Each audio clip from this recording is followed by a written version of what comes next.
57th birthday yesterday. I think you should introduce the episode during the podcast. Yeah, okay. Say welcome back. Okay. Welcome back to the Drinking Podcast. Episode 46. What is it, about 13, 11? 14. Okay, I wasn't far off. No. Episode 14. It was my birthday yesterday. And it was first lockdown birthday I've ever had.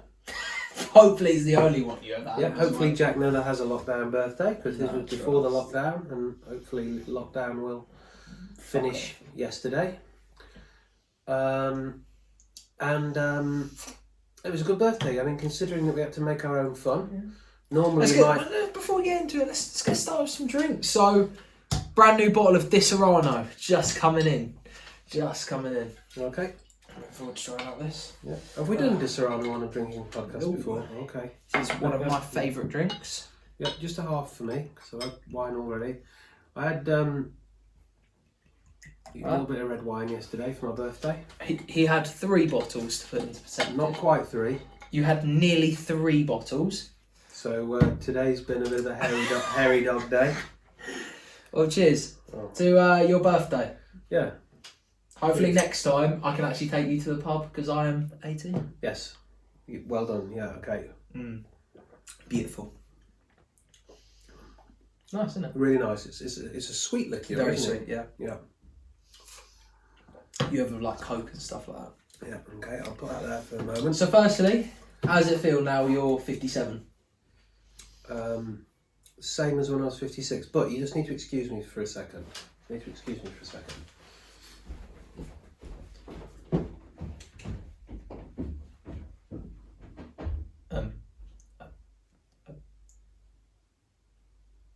Well, welcome back to another episode of Drinking Podcast. This is episode 14. We're still going strong in lockdown. We hope you enjoy. Oh, he's back. Oh, he's bought birthday cards. Oh, God. I like these cards. This is one that Jack gave me. So, at least the cat loves me, and the cat's thinking tosser. Yeah, and this is one that Carol gave me, which says, "You have to excuse him. He's a Velcro," and a little crow is stuck by his head there. It's good. Oh, it's a good card. There you go. Nice. But can we? Oh, do you want to involve that somehow? On the. Yeah, you probably can't see it from there, but we'll do that like that, and then we'll do that like that. Okay. Beautiful. Well, let's get started. Welcome to an episode of Drinking Podcast. Still going strong in lockdown. We've had a nice little shot to get us started. I've got some new drip. I've got a little 2-pack shirt. I've got an Ace top, and if you're looking for someone, to sponsor, we'd be down, Yeah, we are. Yeah, we'd be down to sponsor because we really like your merch, Ace. Yeah. If you're out there, just let me know. We'd be happy to sponsor. Yeah, wouldn't we? nothing wrong with it. Happy to sponsor. Anyway, how was it becoming 57? So it was really good. So normally my best birthday day would be a walk to the potting shed, Which is our big pub / restaurant. a walk across the countryside, Couple in of nice weather, Yeah. and steak and chips in the beer garden. Mhm. We couldn't do that, so we went for a You walk. brought it home. Went for a walk around Sutton Valence. Yep. And then we had steak and chips at home. Perfectly fine. Absolutely perfect, because we cooked medium rare steak. Yep. And it was really nice with some chips. Yep. I think you and Mum had peas as well. Probably too much detail for you guys. Yeah, probably no one gives a shit until you completely ask what you had for your birthday for dinner. But Had we'll some still good- talk about it because it is your birthday. Yeah, and we had some. You are the most co-host important of thing the is podcast. that at some point afterwards we had some cake, and the candles were lit with ship matches, and ship matches have been around for years. So again, if you're looking for someone to sponsor, just give us a ring. I am now renting, so I need the money. Yeah. So please sponsor if you're out there. So if anybody ever says to podcast. you, I've got some ship matches, try and make sure you don't mishear them, because they're not saying Shit matches. they're saying ship matches. They're saying shit match. Yeah. So do you want a ship match? No, I won't bother. Imagine that you're in a nightclub outside. Oh mate, you want a shit match? A ship match. So that's Brilliant. a ship match. And a shit match doesn't work. That's right. Well, these are ship matches and they do work. They do work and they're fantastic. Ship matches, really good. There we go. That's why I put that there. What's wrong with that? Oh, Jesus. So anyway, we were going to film a podcast yesterday, but you were a little bit too far gone. Well, actually, it was really interesting because after we'd had our steak and chips, some wine, listened to some music, it was raining by then. Yeah. We had a PlayStation session. And the first game that we put on was Medieval. The classic PS2 game that is remastered for PlayStation 4, getting Medieval. Phenomenal. You want to sponsor something, yeah.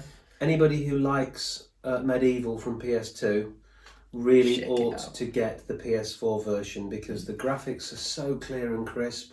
It's exactly the same. Not it's changed just the the game. graphics are 10 times better. Graphics are phenomenal. Zarok and all of his cronies, Fortescue, they're all in there. But they still keep like they change the graphics. It looks better, but they keep like the pixelated-esque vibe of it. Brilliant. Like it's not like they do it like like Minecraft. They were to upgrade that to like real life people. It's not that. Like they keep like the essence of the graphics and the music is phenomenal. That's been remastered. It's brilliant, absolutely brilliant. And I'm still crap at it, so can't really make much progress because the undead just seem to be able to get the better of me all the time. I was doing all the boss fights for him, and then I gave it to him, and he died straight away. It's difficult. They're difficult levels. Yeah. I seem to think that the PS2 version, or was it PS1? It was PS2. You sure? Yeah, it was PS2. Because I can remember growing up watching you play it. And if I can remember it, it can't have been PS1.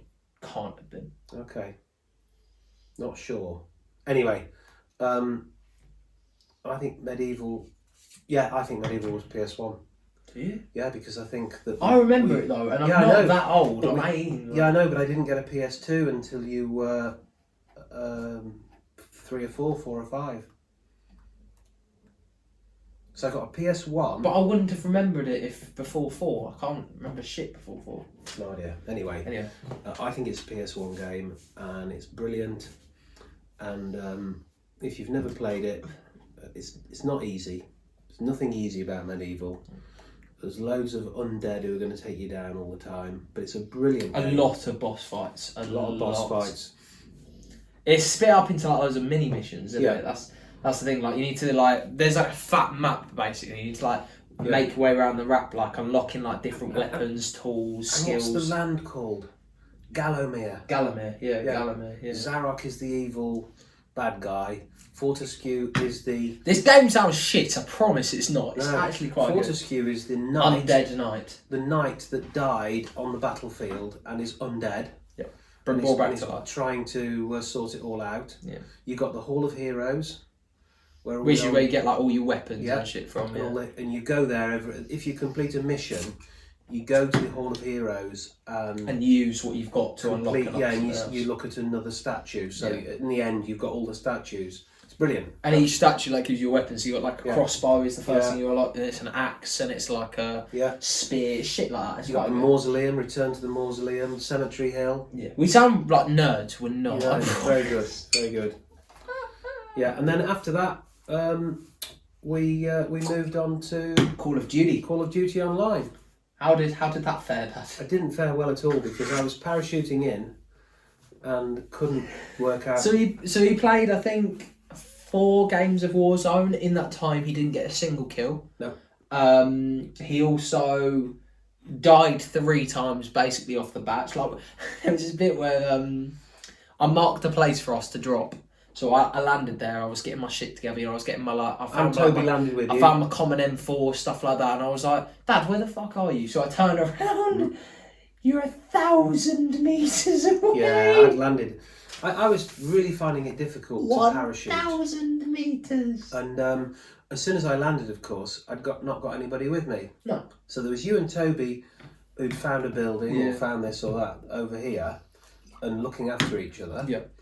And I landed in the middle of nowhere, got rid of my parachute, picked my gun up, and was shot through the head straight away. Did you win in the Gulag once? No. Did we have to buy you back every single time? Yep. Did you die as soon as you landed every single time? Yeah, more or less. No, once I actually found Toby. And how long did that last for? I don't know, A 3 minute or seconds. two? I got shot. So we went on to multiplayer. How did that fare? Worse.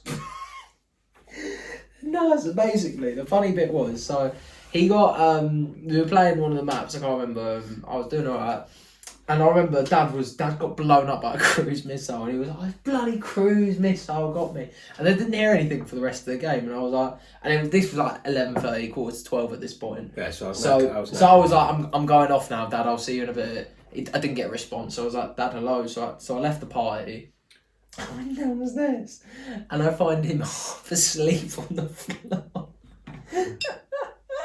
The cruise missile killed you both. Yeah. On the game and in real life. And literally. It finished me off. It was like your final little step in the coffin. It finished off my birthday, really. Nothing wrong with that. Yeah. So for saying it was a COVID birthday, what would you give it out of 10? I'd give it 10 out of 10. If you're wondering what I got my dad for his birthday, I ordered in the post 3 weeks ago and it hadn't arrived. So thanks, Royal Mail. Thanks. Yeah. Well, we don't know if it's Royal Mail or a carrier. Thanks, carrier. Yeah. You bottled it, mate. You bottled it. You had one job. But I sent some stuff to my brother for his birthday, and some of it, I posted it first class, and some of it took 5 weeks to get to Wimbledon. I mean, that's first We're about class. an hour and a half drive away from that, to put that into perspective. 5 weeks. Well, I mean, I'm 3 weeks into ordering something from London, so... Yeah, well...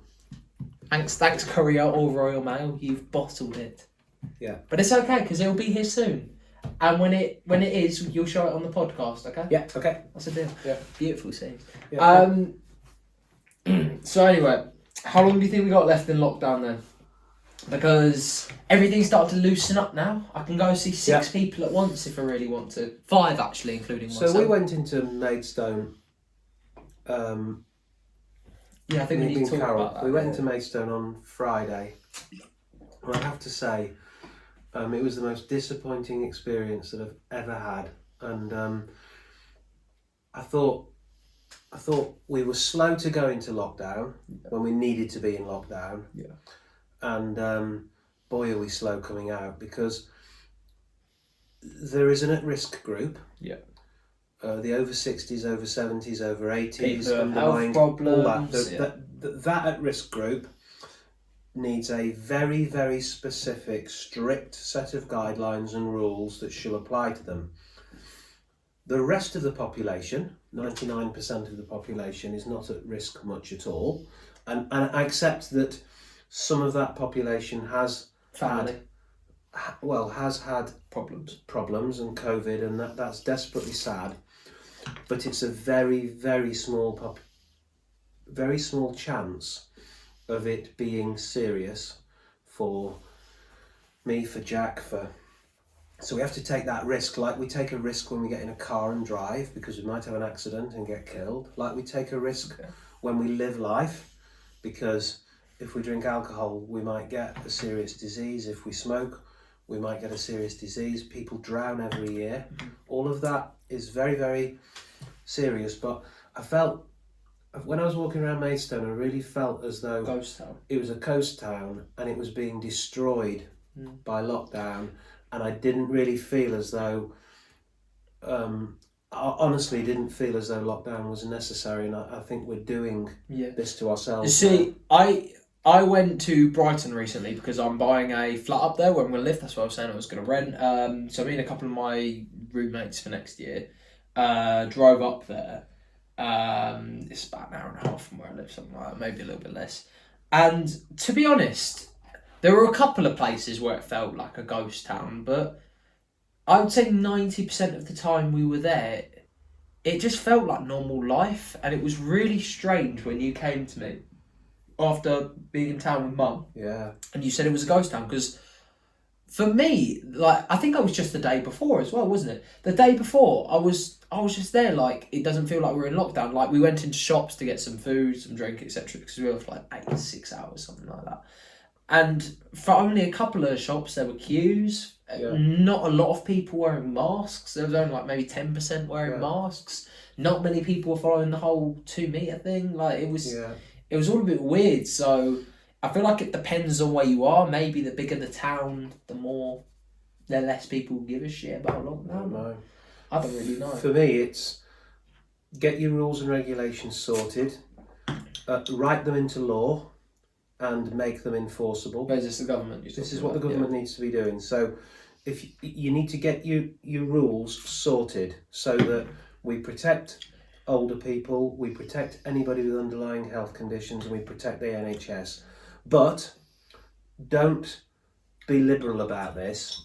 Make those rules that apply to those certain people enforceable by law. Mm-hmm. Allow the population that isn't at risk to go about their normal business with rules that are enforceable, but let them continue with life under certain conditions that are enforceable. So allow businesses to operate under conditions. Allow people to go to school. Allow people to get married. Allow people to go into pubs and restaurants and funerals.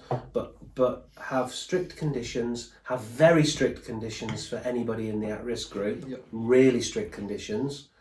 And let's just get on. Let's just get on with life because the economy. We're not going to have an economy. We're not going to have an economy left. We're not going to have any shops left. My thing is, bouncing off your point, is let's be honest. When we come out of lockdown, there'll be a second peak, won't there?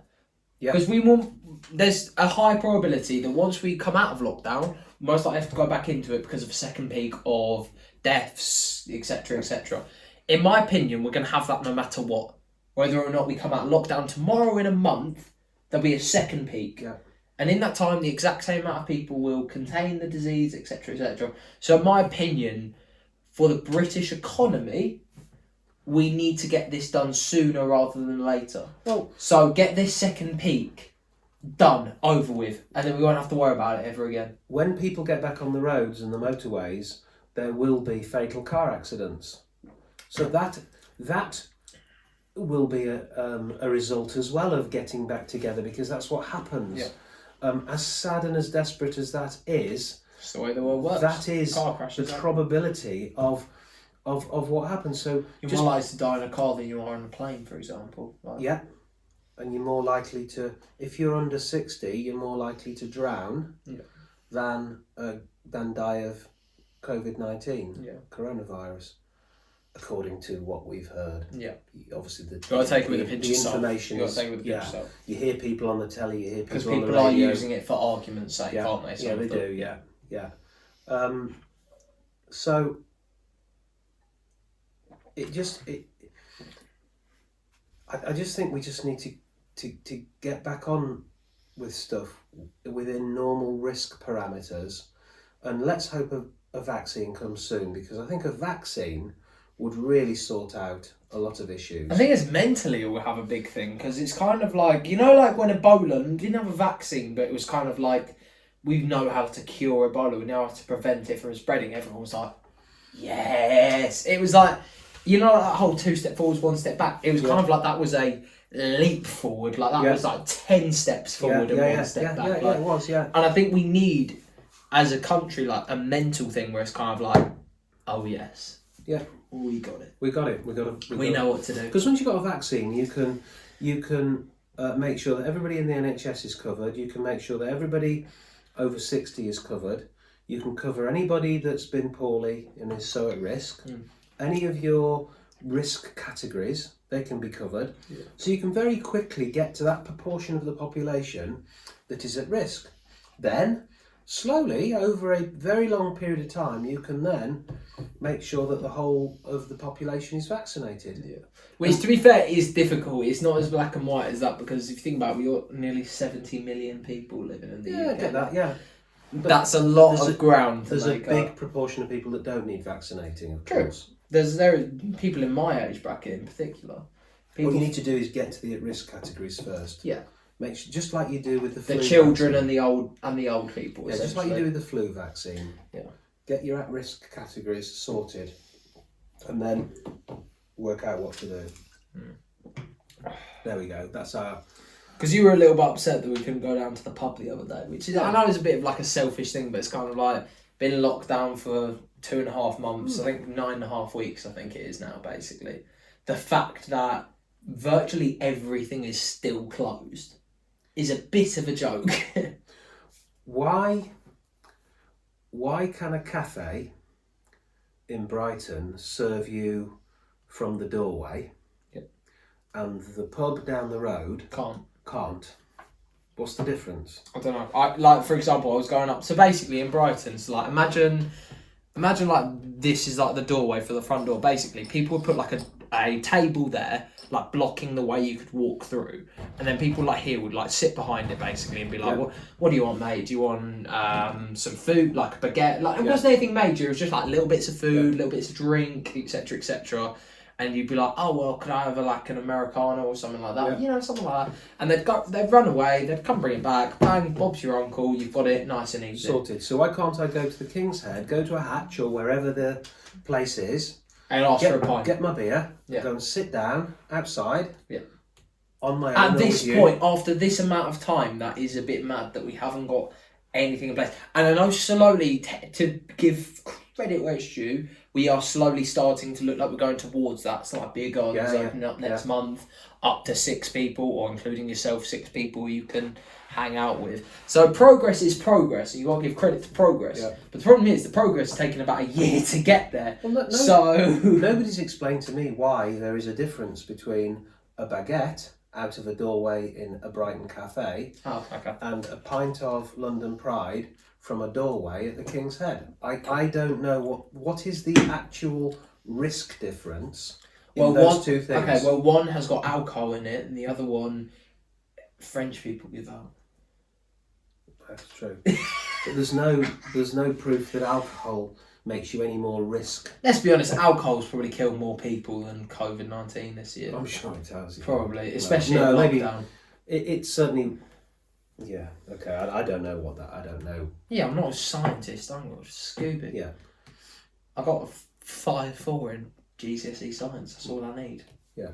You got what did you get in biology 30, 40 years ago? I got an A level in biology. Yeah. What did you get? C. Genius. Might have got a B actually. I can't remember. Might have a genius. I got a degree in biology. It's impressive. Yeah. Smart. Yeah. Was that the only thing you didn't get a biology in? What, A level? Yeah. No, I got an A level in chemistry. Maths. Chemistry, maths, biology, and general studies. What did you do in general studies? Study generally. What did you study genuinely? It was a bit of politics, a bit of world, a bit of this, bit of that. It used to be really. Wait, so you got a C/B in biology? What did you get in chemistry? E, I think. What did you get in maths? I think it was a D. What did you get in general studies? I think it was a C. Okay, not bad. So you kind of like 50-50? Yeah. How'd your parents feel of you getting basically half fails? They were alright. I got away to do a degree in the end. Why not? Yeah. Credit where credit's due. Crop biology and plant pathology. A bizarre degree for anybody to be done, but if you wanted to go into plant... So my man went to... So when he went to uni, he studied plant pathology and plant mythology, or whatever the fuck it is. That's what you did, Greek mythology.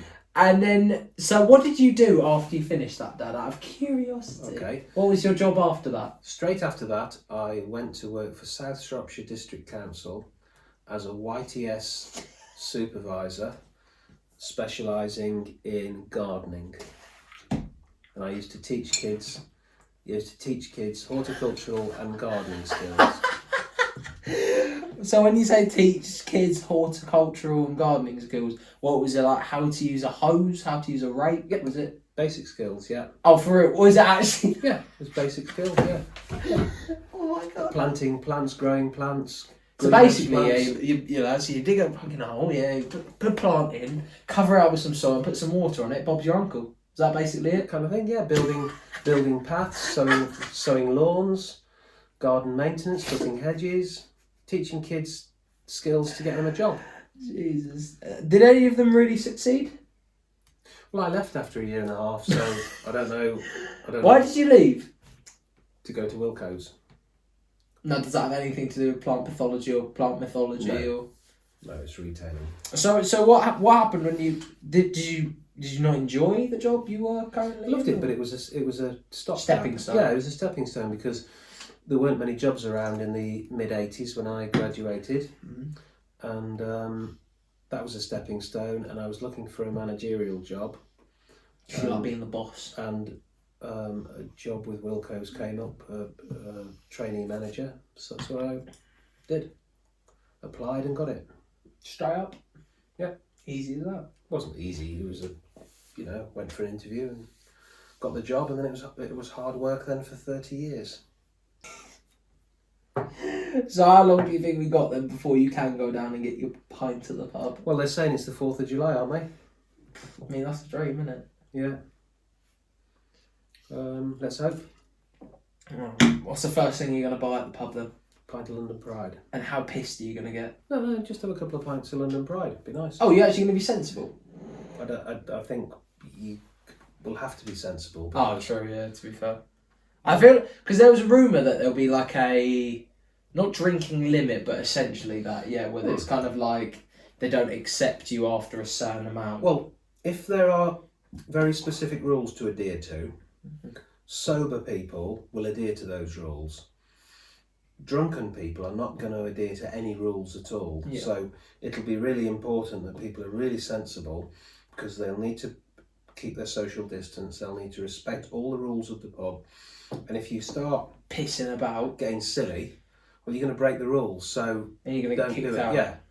And then chances are, if the pub isn't able to adhere to the rules, they'll get closed. Yep. Which would then be peak for everyone. You've just ruined it for all your mates. So stick to the rules, kids. Kids, why would kids be going in the pub? Oh yeah. Yeah, stick to the rules, guys. Oh no, I need to cover this barnet. Jesus Christ. Is it bad barnet? Oh, it's a horrible barnet. That's why I bought this ace cap. So please sponsor me. Bad barnet. I beg, please. I need money now. So I'm officially renting. How does that make you feel? Yeah, you paid your deposit, haven't you? How does that make you feel? Yeah, well, it's sad that you're going to leave, Yeah. go somewhere else, but you've got to carry on with your life. Yeah. The podcast will still continue, don't you worry. Yeah, you've got to carry on with your life and do good things and have fun, and it's important. I'll come back every now and then. You know, we've got a podcast to film. We've got West Ham to go watch. We got, you know. I'll play online with you. Oh, you better. You better. My room isn't massive, so I'm going to have to get quite a little small monitor. Yeah, like, I'll be there. in the corner of it. I'll be there. I'll send you a text. I'll be like, hey, Dad, come on. Yeah. Here we go. I'll probably have quite a lot of light nights out, so Let's you parachute in. Let's parachute. Yeah, if you send me a text at 2 a.m. Oh, we're going online. Just got back from a bit of a mad night, Dad. You coming on? You're like, oh, Jack, oh my God, I don't even know what you're doing. Yeah. Bang. Jog on. I'll be like, Dad, hello. Yeah, well, you'll have to get up early the next day for filmmaking, so it won't be every night. Filmmaking. That is my dream. There we go. My dream. I want to make a cool music video. I want to do shit like that. That'll be cool. Film and Screen School does making a music video is part of the first year. Yeah, no, I'm looking forward to it. Yeah, brilliant. I'm really forward to it. Yeah. I better be producing. Talking of music. So yeah, so you've heard this one before, but what do you want to play us out on? I've been trying to learn Wanted Dead or Alive. It's not there yet. And Jack will have to turn the page for me when I nod. So when I nod, you do that. We played it on the Michael Jackson conspiracy. I'm Michael. Dead or... Yeah, well that's different because that was... Oi, go watch that episode. I can't remember what episode that was. That was the best episode we've ever done. So good. So good. Oh, shit on the bleeding thing, Jackie. Okay. We're back after disaster struck. Yeah, we're back. Dead or Alive by Andy Rosier. A day after his 57th birthday.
another place where the faces are so cold.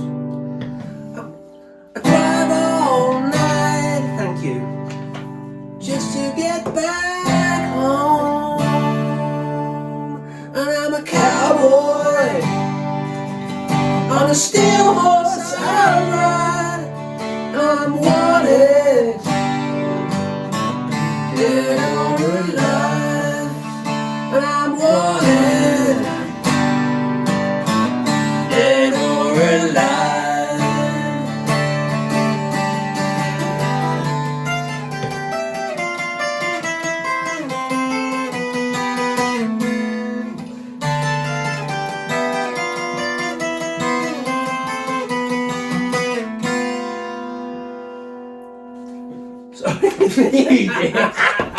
At times I sleep. The best live performance you'll ever see. It's not for days, and the people I meet always go their separate ways. Sometimes you tell the day by the bottle that you drink. And sometimes you're alone, and all you do is think. Well, I'm a cowboy on a steel horse I ride. Well, I'm wanted, dead or alive. Well, I'm wanted, dead or alive. All right.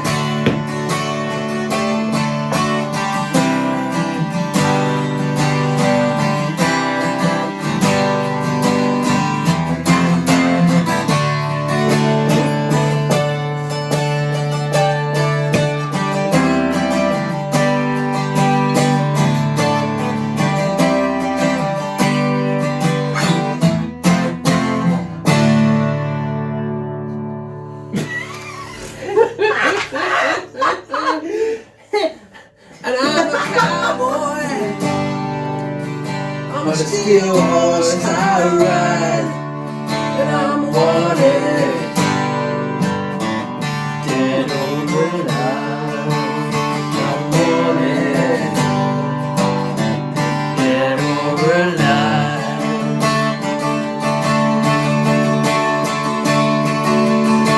And I walk these streets, a loaded six-string by my back. I play it for keeps, 'cause I might not make it back. Been everywhere, and I'm still standing tall. Seen a million faces, and I've rocked them all. 'Cause I'm a cowboy on a steel horse I ride. I'm wanted, dead or alive. Well, I'm Michael, dead or alive. I'm my boy, dead or alive. Dead or alive.